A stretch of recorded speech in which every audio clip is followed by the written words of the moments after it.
The Newsday continues here on One News Now. I'm Charles Lejano. The World Health Organization tells rich countries not to order booster shots for their vaccinated populations, while other countries have yet to receive any supply of COVID-19 vaccines. WHO Director General Tedros Ghebreyesus says that deaths were once again rising from the pandemic, with the Delta variant becoming the dominant coronavirus mutation. In the midst of these developments, he emphasized that the move of some rich countries to order booster shots still does not make them immune to the spread of COVID-19. High-income countries who are vaccinating their population significantly are starting to see COVID-19 pandemic as if it's not their problem. That is dangerous. They will ignore the rest of the world and will give a chance to this virus to continue to circulate. And then meaning prolonging the agony of this world and prolonging. We only have data on the AZ vaccine, Oxford AstraZeneca, followed by Pfizer.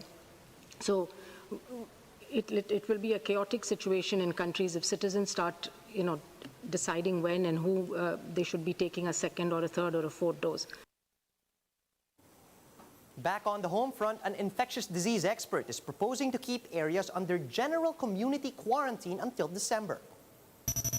Speaking with the chiefs, Dr. Solante explained that this will help minimize the possibility of variant-driven outbreaks while vaccination rates remain low. Although Solante said that the gradual increase of economic activities is still possible. But it will still depend on the monthly COVID-19 cases per region. Nakita natin, bakit tayo nagkaganito ngayon na medyo controlled or medyo merong good numbers na, na hindi na yon pumalo 6,000-7,000? Because we remained in GCQ. And being in this protocol will always keep our toes always alert. Hindi ka maging complacent sa pagsuot ng face mask, face shield, and especially the unwanted gatherings, On the other hand, Dr. Lulu Bravo says the public and policymakers should listen to health experts. In an interview with The Big Story, Bravo said that this is true not just for our pandemic response, but also for the possibility of vaccine brand mixing. I do hope our policymakers especially would listen to the experts. Because it is not recommended. There's no booster yet that is to be recommended. There is no mix and matching that is to be recommended yet. And of course, only those who are allergic and those who have a first dose having anaphylaxis that needs to get a second kind of vaccine. Otherwise, we should not do this. The Philippines welcomes its 14th batch of SINOVAC shots this morning. JC Cosico reports to us live from NAIA Terminal 3 to give us more details. JC, good morning. Could you tell us how many doses arrived today? Charles, 1 million doses of SINOVAC shots from China arrived in the country today. It was around 8 a.m. when Cebu Pacific Flight 5J671 carrying the government-procured jabs arrived at the NAIA Terminal 3. Vaccines Carlito Galvez Jr. says the jabs already have certificates of analysis and are ready to be transported to LGUs today. Among those expected to receive the jab are vaccination sites in NCR Plus 8 areas. Galvez says the newly arrived jabs will mostly be used for second dose vaccinations as some LGUs halted inoculations amid a lack of jab supply.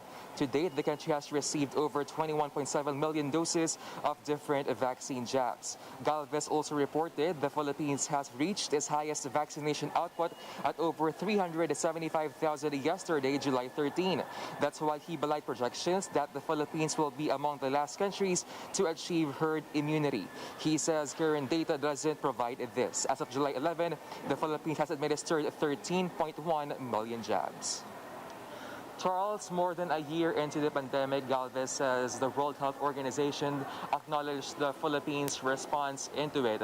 Now, this week, over 2.1 million doses of vaccines from AstraZeneca and SINOVAC are expected to arrive in the country. Back to you. Thanks for that, JC. That was JC Cosico reporting live from NAIA. An economist warns that Fitch ratings downgrading of the country's outlook to negative may prompt similar moves from other agencies in the coming months. How exactly will this affect Filipinos and the country's COVID-19 response.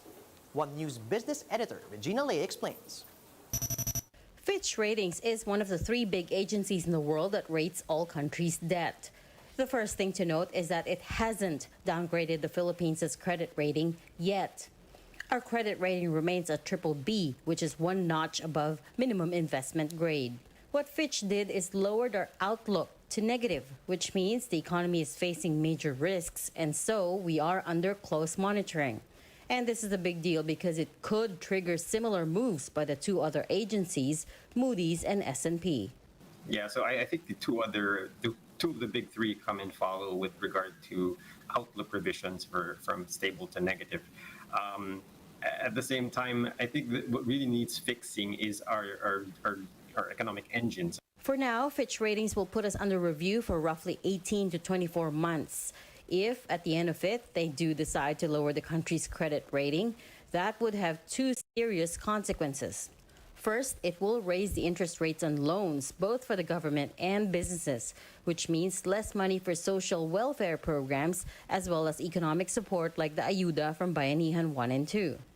As they say in Filipino, nakakain ba yan? Can eat credit ratings, in the sense that it leads to lower borrowing costs, and the savings on that interest, on the interest cost, goes a long way and can be utilized for other more productive. Second, it will affect the perception of the Philippines as an investment destination, which will be a big problem in the long run.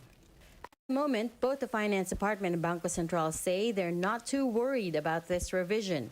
But Fitch says the government's target of herd immunity by year-end is, quote-unquote, ambitious, considering that to date, only about 3% of the population have been fully vaccinated thus far. The Philippines first won investment grade rating not too long ago, in 2013. Interestingly enough, that was also given by Fitch. And now, just 8 short years later, Fitch has fired a clear warning shot. Get the economy back on track, or else. Regina Lay, One News.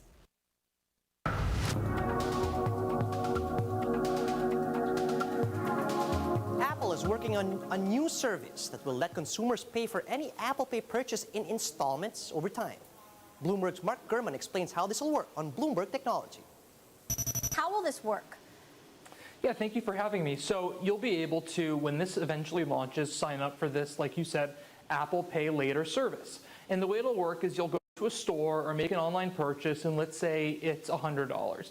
And if you're part of this Apple Pay Later program, you'll have 2 options. One option will be called Apple Pay in 4. So what that'll allow you to do is split that $100 up into 4 no-interest installments of $25, right? So you'll have to pay $25 4 times every 2 weeks. So it's an 8-week interest-free program.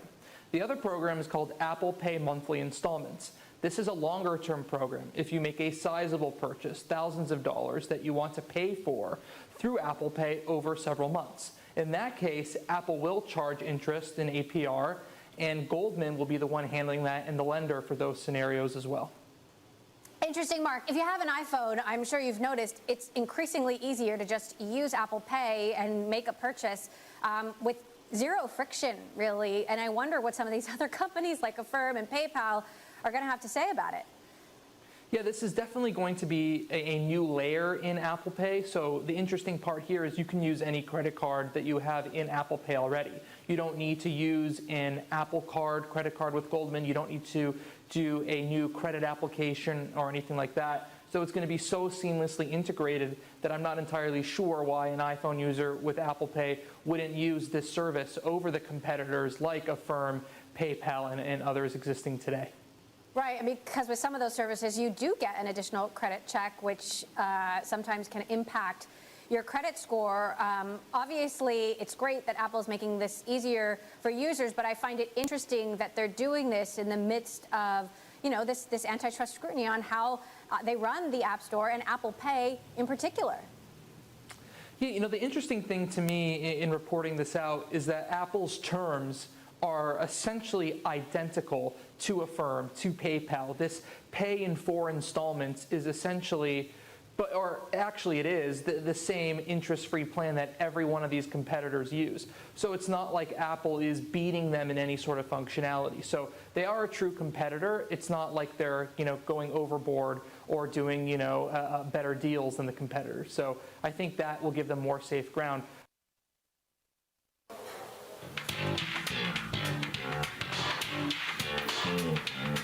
The Television Academy has finally released a complete set of nominees for the 73rd Annual Emmy Awards. Father and daughter duo Ron and Jasmine Cephas-Jones hosted the announcement of this year's Emmy nominees along with Television Academy Chairman Frank Sherma. The Mandalorian and The Crown scored the most nominations per program at 24 each, followed by WandaVision with 23 and The Handmaid's Tale at 21. HBO and HBO Max combined to take in a leading 130 nominations, with Netflix following closely behind with 129. Newcomers to the Outstanding Drama category include Bridgerton, Lovecraft Country, and The Boys. About 75% of the nominees for the Outstanding Comedy Series are also new to the category. These include Cobra Kai, Emily in Paris, Hacks, Pen 15, Ted Lasso, and The Flight Attendant. CBS is scheduled to air the 2021 Emmy Awards live from the Microsoft Theater on September 20. Cedric the Entertainer was chosen to MC the event. And those are the top stories at this hour. Join us later at 12 noon as we continue to monitor the day's biggest stories. You can also catch One News on Signal Play. Register for a free account at www.signalplay.com so you can stream One News live anytime, anywhere. I'm Charles Lejano. Mask on, wash hands, and stay safe, Philippines. We are One News.